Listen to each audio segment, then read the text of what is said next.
Hello, and welcome back to episode 3 of the Cerebellum Podcast. So, today we're going to be talking about 3 steps that you need to take in order to lose fat and build muscle going into 2025 and throughout the rest of this year. So, obviously, last week we did another podcast, and I'm pretty excited to be back here. We talked about goal setting, and we talked about how you can actually go ahead and make 2025 the year that you actually make some good goals and, most importantly, stick to them. I know from personal experience, like sometimes we get so excited about making goals and we get so excited about making a plan that like it just falls apart immediately, because that motivation goes away after like a few days or a week or whatever it is, and life actually settles in. So it's good to make sure that you've got goals, but most importantly, that you can stick to them. And so hopefully you got a lot out of last podcast, and are excited for this one, which, like I said, we're going to be going over 3 things that you can do, and that you need to do in order to build muscle and lose fat in 2025.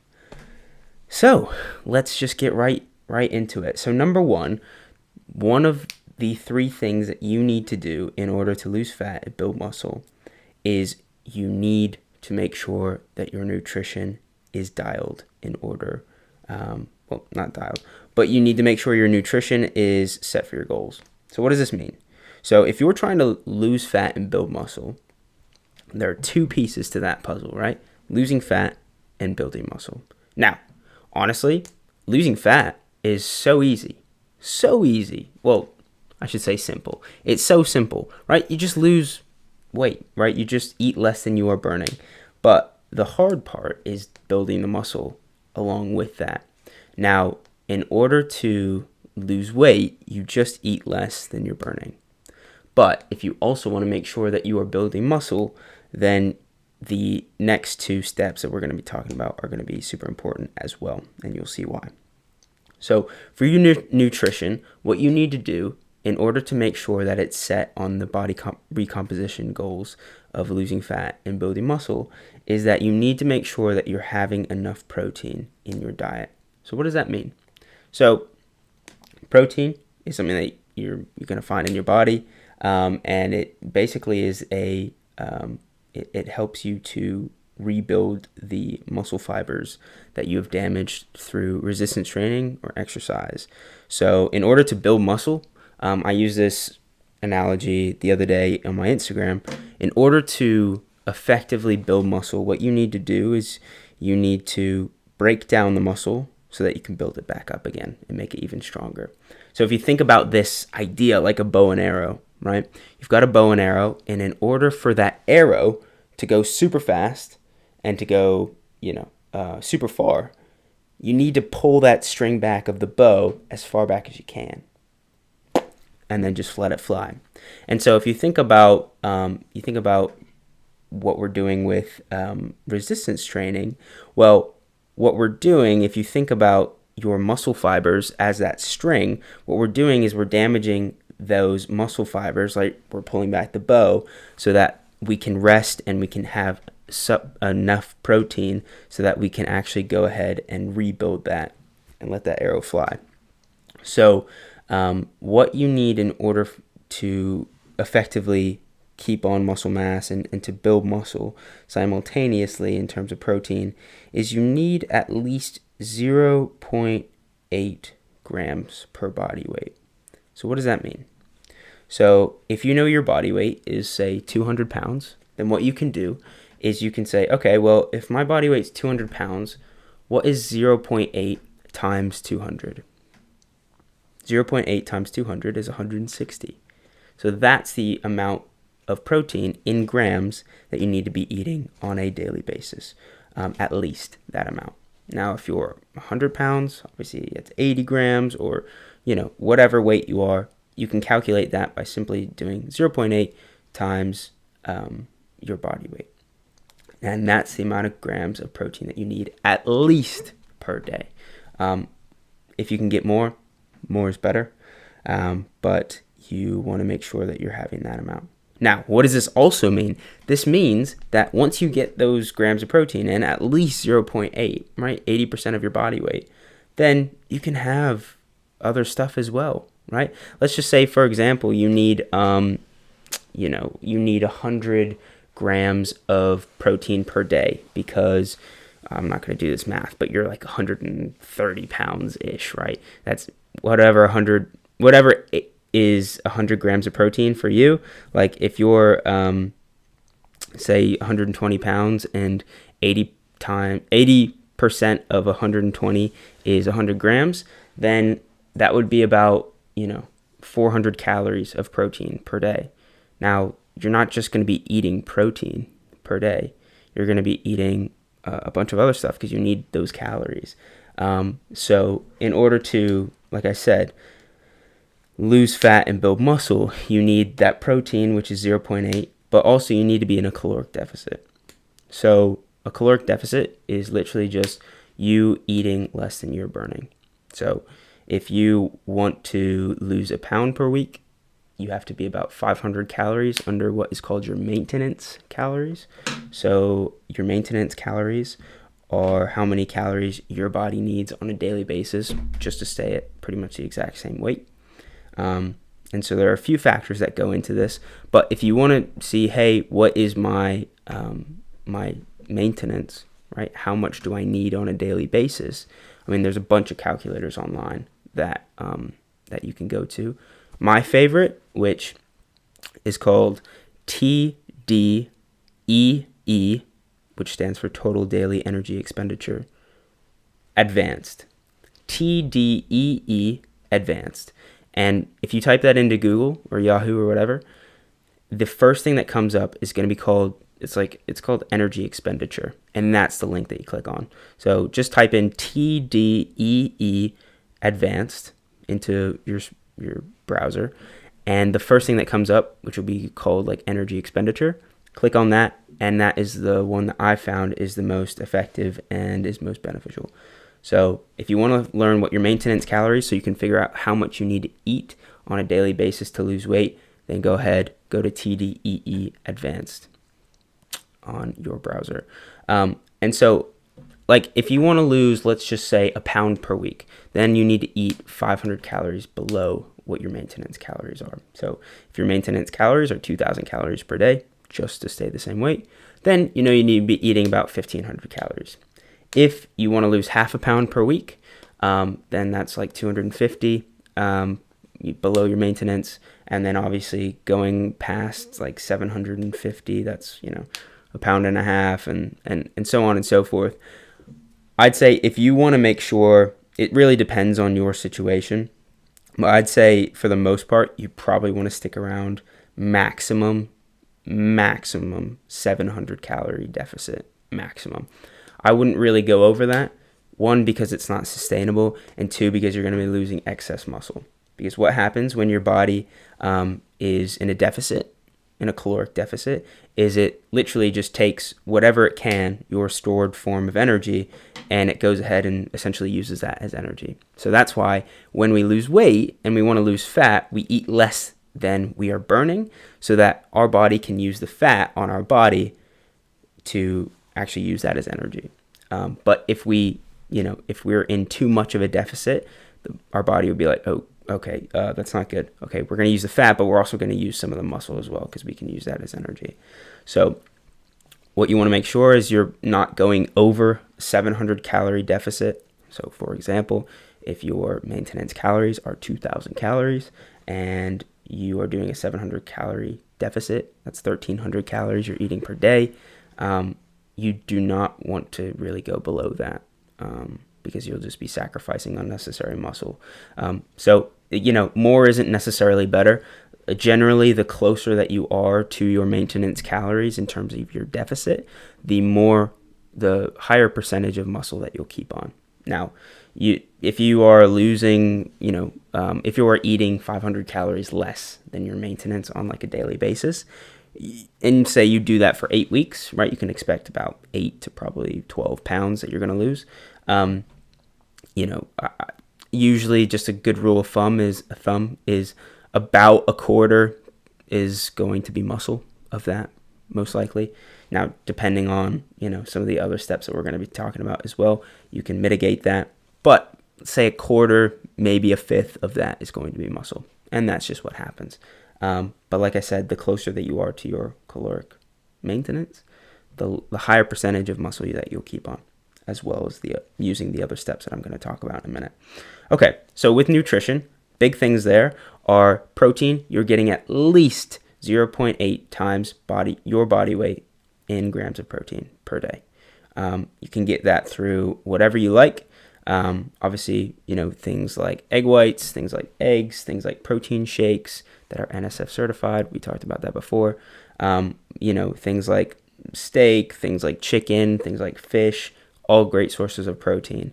One thing that a lot of vegetarians and vegans, and I know people who don't suffer from this and are vegetarians and vegans, but one big thing for vegetarians and vegans that does come up is a lot of times they struggle to find things that have a lot of protein in them and have all of what we call the essential amino acids in our proteins. But for some people, they can find that stuff. It's usually a little bit more expensive. So if you're vegetarian, vegan, just keep that in mind that you need to be hitting that protein mark on a daily basis. And then the second thing is being in a caloric deficit. So if you want to lose a pound per week, that's about 500 calories in a deficit. And like I said, you can find out what your maintenance is at TDEE, which stands for Total Daily Energy Expenditure Advanced. Just type that in your browser and it'll be like the first thing that comes up. Okay, cool. So that's number one, nutrition. Number two is steps.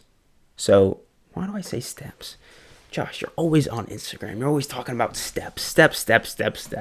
Like what? I'm not a baby. I don't need to just focus on my steps. Why would I do steps? I can just go for a run. So why steps? Why are steps so important if you want to lose weight? Well, what are steps? Steps are literally just the amount that you are walking on a daily basis, right? The amount of steps that you're taking, the distance in terms of miles or kilometers that you are walking on a daily basis. Now, believe it or not, for most people, you might not think of steps and walking as cardio, but it is essentially cardio. That's what it is. It's aerobic exercise. It's just lower intensity. Now, why would I say steps over something like an elliptical or running or jogging or biking or something like that, right? Those are all great sources of aerobic exercise, and you could probably burn more calories doing them. Well, reason number one is that when you do those things, which are higher intensity, what happens in our body is we get more hungry after we do those types of exercises.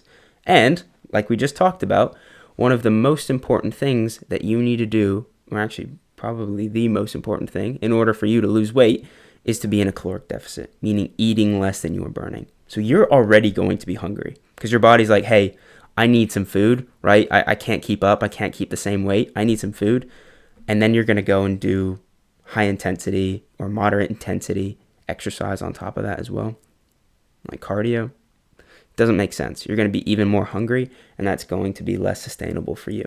Now, if you are like me and you want to do the cardio just because it's great for your heart health and it's great for, well, honestly, I'm on Strava all the time, so I constantly look at that, and I'm a little bit competitive. So I want to make sure that I'm good to go on the cardio side in terms of just keeping up with all my buddies and stuff like that. But apart from that, you don't need to be doing the cardio stuff if you don't want to.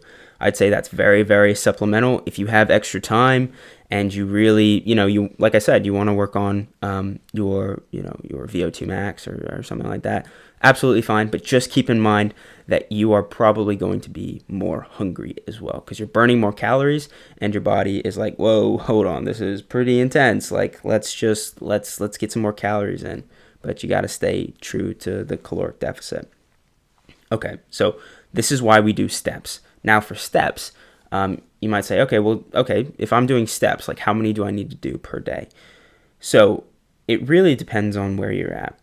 If I'm just going to give someone a, very average, okay, aim for this, I'd say about 7,500 per day. is a good milestone for most people. Now, for most people who are working in an office job or something like that, or a student, you're sitting around for a lot of the day, and that's completely normal, and that's completely fine, because that's your job and that's what you need to do. And so in order for you to hit that mark, what you're going to need to do is you're going to be, going to have to be a little creative, right? So in order for you to hit around 7,500 steps per day, that's about 3.5 miles for most people. Depends on your stride length, your height, and that sort of thing. But about 3.5 miles per day. Now, one thing that I love to do is if I'm doing calls or I'm working on like social media and posting and stuff like that, I'll just walk. Whether it's in my house, like literally just doing laps in my house, whether it's outside, things of that nature. I always look for opportunities where I could get more steps in. And I'm the type of person that, like, obviously I'm investing in my health. You'd hope so, as like a certified personal trainer or nutrition coach, that you're investing in your health. But I invest in my health so much that I even got a treadmill desk. I've got that both at my house and then also down in Charlottesville, where I'm at UVA studying. So, and honestly, like, you might think, oh, treadmill desk. Okay, well, that sounds like a lot. Probably like $500-$600. No, it's actually less than $200. And it was just like a simple build type thing. So, honestly, if you're the type of person who works a lot, wants to make sure that they're getting their steps in, that they're losing weight, and they don't have to, do endless cardio and things like that and be extra hungry, then that is a really, really good thing to consider, is the treadmill desk. I've also, just a little side note, I've also found that I am more productive and I'm more focused on whatever I'm doing if I have the treadmill desk. A lot of the times for people who tend to be very passionate is a good word, passionate, but also energized. Like if you're the type of person who maybe a little bit ADHD and, you're always doing something with your leg, or you're always, fidgeting or something like that, like a treadmill desk could be a really, really good thing for you. Best thing, or the most important thing, is that you're not just going too fast, right? I usually set it between like 1.8 to 2.1 miles per hour and just let it ride like that and just go for however long. That way you can actually, type, you can do stuff on your computer, you can do stuff on your phone, and you can stay focused while doing that exercise at the same time. Kills two birds with one stone. I absolutely love it. So think about that. If you find that you are not getting enough steps in and you work from home, or you do a lot of work from home, then you want to make sure, or you want to consider getting a treadmill desk, because honestly, it's worked wonders for me. So cool.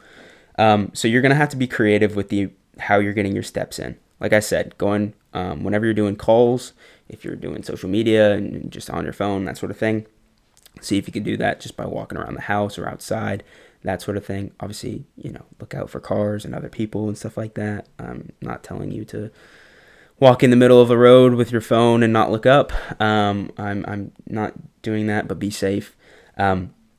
So if you now, let's be more sustainable. Let's be more realistic. So I say 7,500. A lot of you will go out tomorrow and try and do 7,500 when before you were doing like 2,000. Probably not going to be sustainable for you. So what do we do instead? Okay, cool. If I know I want to be at 7,500, and right now I'm doing about 2,000, maybe 2,500 per day, well, let's see if I can add an extra 1,000 this week. Can I do an extra 1,000 this week? Can I stay consistent with that? Cool? Done? Yes? Cool. Let's see if I can add an extra 1,000 the next week. And then just keep building and keep building, keep building. Because what we're doing here is we're not just being like, oh, okay, 7,500. I need to hit that. If I hit that, I'm good to go. I'm going to lose all this weight just from doing 7,500 steps this week or today. No, this is about building the habit of getting those steps in. Because this is something that is going to allow you to, like I said, if you're doing something like a treadmill desk or something like that, it's going to improve your focus. It's going to make you feel more energized. It's going to make you feel, it's going to allow you to burn more calories as well.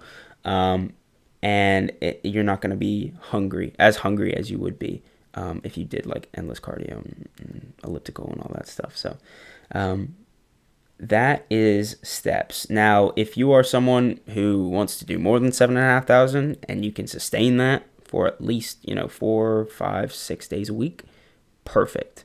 Go for it. The more the merrier.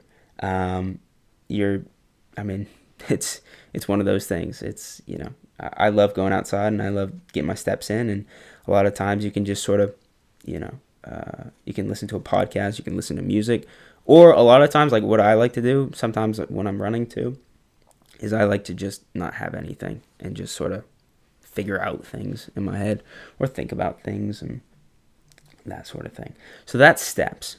So that was number 2 is steps. Number 1 was nutrition, making sure you're getting your protein in, getting your being in a caloric deficit. Number 2, steps, aiming for about 7,500 on average per day. But if you're someone who is below that right now, then just seeing how you can get up to 7,500 slowly over time whilst building the habit of getting more and more steps in per day. Cool. Awesome. So number 3, last but not least, is resistance training. So resistance training. What is resistance training? So we've talked about cardio, right? We've talked about running, we've talked about walking and all that stuff. Now we've got another form of exercise, which is called resistance training. So resistance training can look anything. It's essentially when you just put your body under stress using either body weight or some other form of weight / resistance. So, for example, anything from like push-ups to anything from like, a sumo deadlift, right? That's all resistance training. And so what you want to do is you want to, in order to lose fat and build muscle, is you want to be resistance training at least 4 times a week. At least 4 times a week, realistically. Because anything less than that, and it's going to be good, especially if you haven't been in the gym for a long time, right? And you just pick up the habit of getting in like 3 times a week. It's going to be good, right? You're going to see some progress.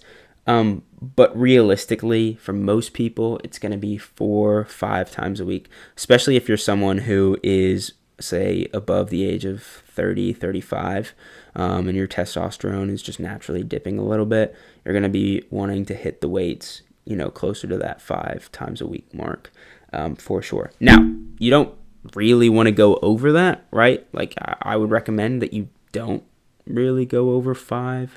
I occasionally will do a 6th workout per week. Now, when I do that, it's usually just a fun little arm day with some core, pretty light, not really that strenuous on my body, doing a lot of reps and that sort of thing with low weight. But generally, you want to get at least 4, probably 5 times per week of resistance training.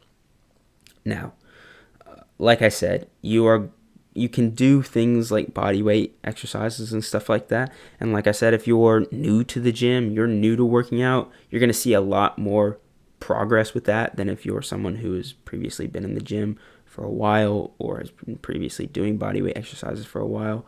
And you just start now, you're going to see a lot more progress than those people. But I would recommend getting some sort of gym membership, right? And going in and doing a consistent routine weekly of, I prefer full body splits. You can do other types of splits. Splits essentially just mean like what you're doing throughout the week, how you are training the different muscles in your body per week. So, a classic is the push-pull legs, right? Where push, are exercises like bench press, exercises like leg press and squats and things of that nature where you're literally just pushing, right? Pushing away from your body. And then you've got pull, which is you are pulling towards your body. So if you think about things like an RDL, Romanian deadlift, a deadlift, you think about like a seated cable row where you're all pulling towards your body, right? Whereas on the push days, you're pushing away from your body. So push, pull, and then you've also got a day where you do legs specifically. So, things like squats, things like deadlifts, things like leg extensions, things like hamstring curls and everything like that. That's a classic one. That is like probably the most general, probably most used one out there. I don't personally do that because I like to I like to feel my whole body's been worked after a workout. So I do full body pretty much every single day, at least 4 times a week. And then I'll have 1 or 2 days as well where I do just like arms and core and have a little fun day. So that is my fun, is I do a little bit of that stuff. So for you got to figure out, okay, well, how many times per week can I get in the gym? Maybe it's 3, maybe it's 4, maybe it's 5. And then for you want to make sure that you are evenly distributing how, if, like, let's just say you do 4 times a week. You want to make sure if you're doing that you're not giving too much of one muscle group more than the other, if that makes sense. So like, for example, if I'm doing 4 days a week, and if I'm doing full body, sorry about that, guys.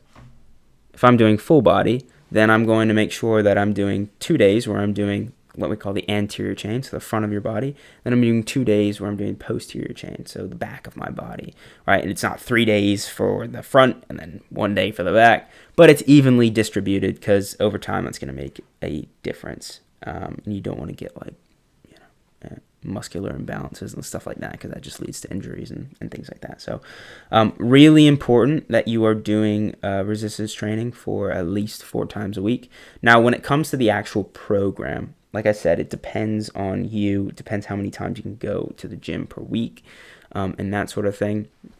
But essentially, the layout that I usually work with is, if you're trying to lose weight, what you want to do is you want to go to failure as many times as you can for each muscle group throughout the workout. So the first part of my workout, and remember I said I do full body 4 times a week. So like if I'm doing an anterior chain day, which when I say anterior chain, what that just means is the front of my body, right? The front of your body. Posterior chain is just the back of your body. So anterior chain, things like chest, things like quadriceps, and things of that nature, right? So if I'm doing an anterior chain day, what I'm going to do for the first 2 exercises, the first exercise is going to be something like a lower body exercise. So, for example, if I'm doing an anterior chain day and I know that I want to work my quads, then my first exercise might be something like a leg press, or might be something like a squat, right? Where I can hit the quadriceps, but also it's what we call a compound movement, where I'm not only hitting the muscle group that I'm trying to work out, which is my quadriceps, but also a compound movement. What it allows you to do is it hits other muscle groups. So when you're doing say a squat, you're not only hitting your quadriceps, but you're also hitting your hamstrings and you're also hitting your glutes as well. So that is a compound movement. So what I'll always start with a compound movement for my lower body. Now I'll do 1 or 2 warm-up sets just to make sure I'm good to go. And then I'll do 4 sets of 6 to 8 reps. And basically by, the last rep, I can't do anymore is the goal. Like I cannot do anymore. And then I'll give myself about 2 minutes in between those sets. And so if you're someone who's trying to lose fat and build muscle, this is what you want to do, is you want to go to what we call muscular failure. You cannot do any more reps. And so what I'll usually do, like I said, is I'll do the first exercise being a lower body compound movement, like a squat or a leg press. Those are usually the ones that I go for. And then I'll transition into the same exact thing, but for upper body, right? Like I said, we're doing an anterior chain day, so this is the front of the body. So I'll do something for my chest. So I'll do like a bench press or chest fly machine or something like that. Bench press is also a compound movement. So it's, you're working your pecs, but also you are working your triceps brachii as well. So this big muscle in the back of your arm. So that's another great compound movement as well that you can use. And like I said, you're going to do 1 or 2 warm-up sets. Then you're going to go into 4 sets. These are called working sets, 4 sets of like 6 to 8 reps where you are going basically to failure. You can't do any more by the last rep. And so it's really important, like just as a disclaimer, like if you're doing something like this where you're going to muscular failure, it's always a good idea to have someone there to spot you in case, like, for example, you might say, okay, I can do one more, and then you go up and, oh no, it's coming back down, and you need someone to get you. So always have a spotter, always be safe, and don't injure yourself. That is not what we want at all. So just a little disclaimer out there. Okay, cool. So we've got those first 2 exercises out of the way where we're doing, the warm-up sets, 4 sets of 6 to 8 reps where you can't really do any more, with about 2 to 3 minutes in between each set, each working set that you can rest in between. Now, what I like to do is go back to the same, we're going to do lower body again. So we're going to do something that hits those muscle groups, like, for example, on a anterior chain day. Like I said, quadriceps, might do something like a leg extension, might do some sort of lunge, like or a split squat or something like that, where I'm hitting the quadriceps again. Now for this one, we're going to do slightly higher reps, and slightly lower rest time. So instead of doing 4 sets of 6 to 8 reps, we're going to do 3 sets of 8 reps. And we are going to do that with about 90 seconds in between for rest. Then we'll do another upper body exercise. So this is going to be, for your shoulders. This is going to be for your deltoids, your anterior deltoids. This could be for your chest, right? So you could think of like a dumbbell fly. You could think of like a dumbbell bench press, something of that nature, where you're hitting pretty much the same muscle groups that you were with the first compound movement for your upper body. And again, we're doing 3 sets of 8 reps with about 90 seconds in between. And again, you want to go to failure, right? The last rep, you don't want to be able to really do anymore. And then for the next 2 exercises, the last 2 exercises, same exact thing. We're going to go back to the lower body. I like to do 2 sets for these last ones, just 2 sets, and literally just max reps, essentially, or really high reps. So I personally like to do something that's like a little bit more explosive for the end, because I used to play soccer and I used to do rowing, and so I'm used to that, and I'm used to just sort of like at the end of a run or at the end of a workout, you just go like full throttle at the end. And just try and burn yourself out. And like I said, we're going to keep the weight relatively low and the reps pretty high, so that we can pretty much just, go to failure after those 2 sets. So you might think of something where you're doing some sort of jump, so like a squat jump, with maybe like a kettlebell in between your legs. You could do something like one thing that I do, which is a little bit more advanced, so I wouldn't recommend this to someone who is just getting into the gym. But if you've been in the gym for a long time, you've been an athlete, and that sort of thing, and this is comfortable to you, or it's in your ability, just be smart about it, is a barbell jumping lunges. So you got a barbell on your back and you're doing jumping lunges with some weight on your back as well.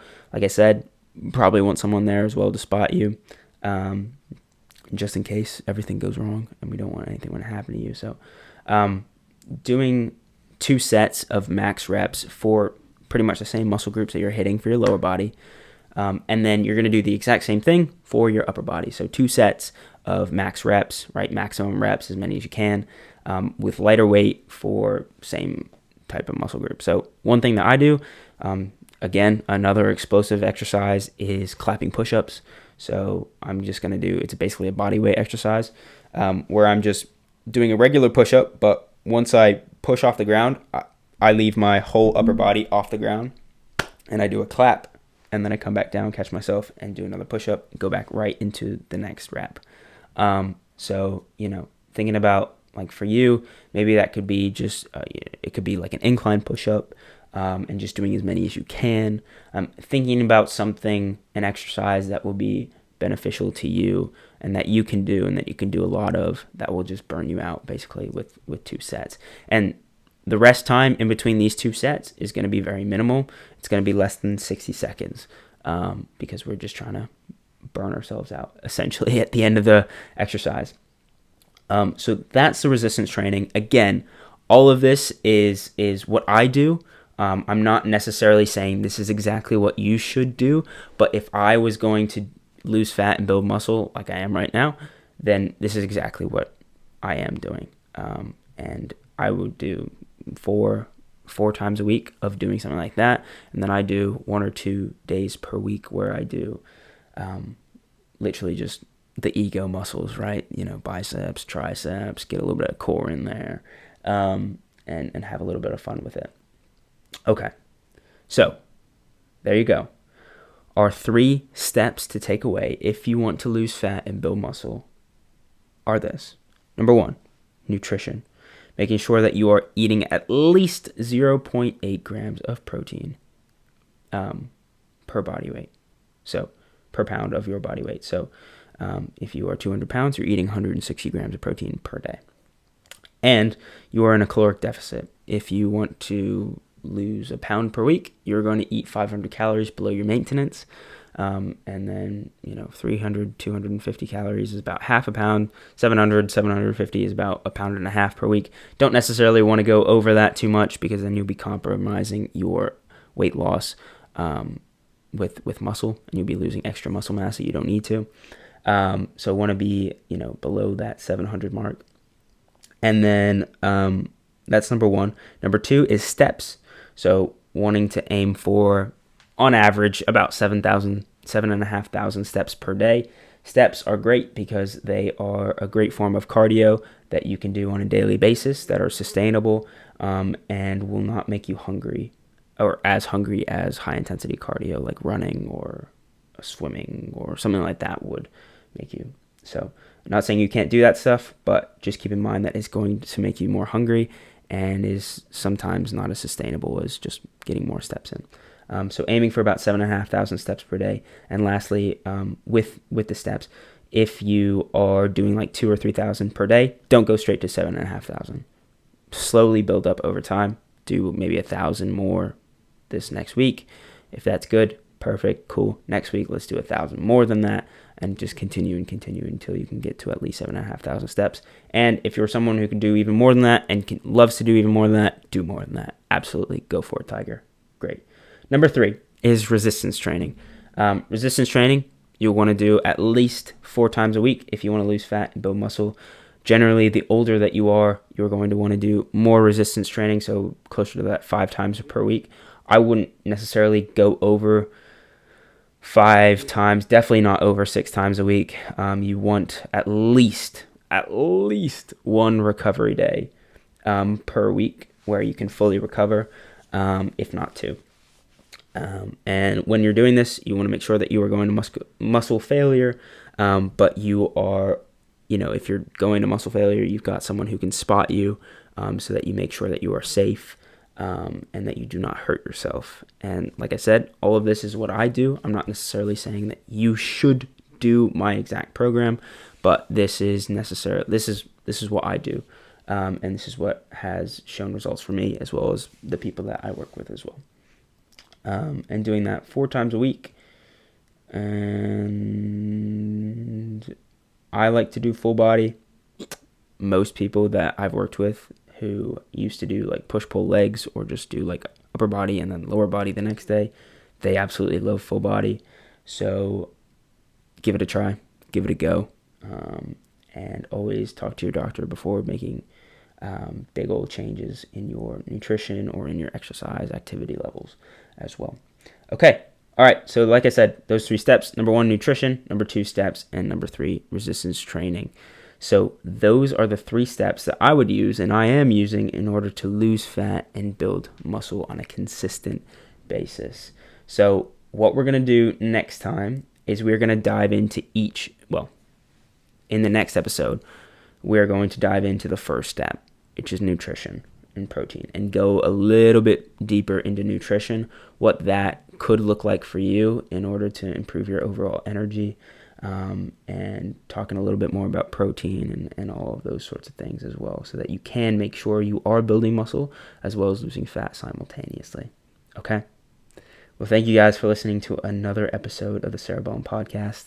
I hope you guys are having a great start to 2025, and I cannot wait to talk to you again. Mostly because this is like me just venting as well about stuff that I love. So I could go on and talk about this stuff forever. So I will let you guys go, and I hope you have a great day. All right, see you next week.